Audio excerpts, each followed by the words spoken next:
let's talk about what you think that has been happening that they did right here.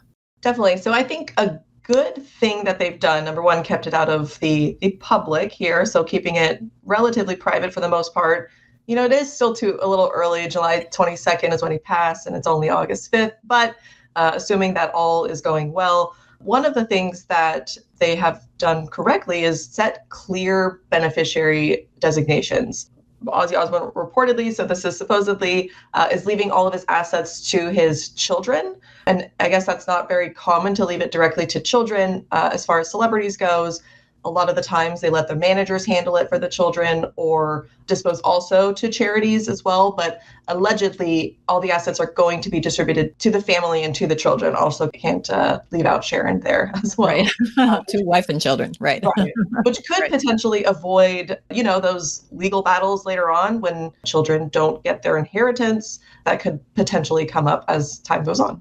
Yeah, that is a good point. It's a lot of money, and a lot of times parents are tempted to have somebody in control, somebody outside of the family, have somebody in control of the inheritances, which sometimes that's important, and there's reason for that. But if there's not reason for that, you reduce the odds of litigation by letting people have their money. And that kind of leads to the next plus as well. It sounds like there is that centralized control with the trust. It sounds like Sharon is, she always kind of played the role of manager. She was always very hands-on with the brand itself.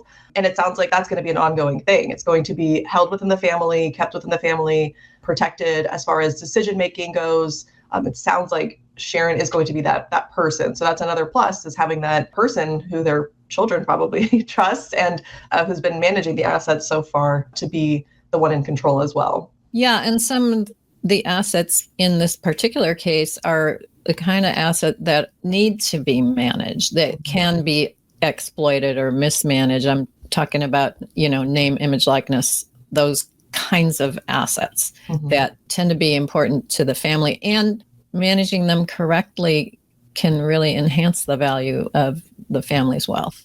Definitely. I would say normal, lay people, day-to-day people don't really worry about it. It's an additional asset. But yeah, your name, your image, your likeness, your brand itself, it's a big asset for some individuals, especially if they are famous to the public. And that could be exploited very, very easily if somebody who's in charge is not the right person.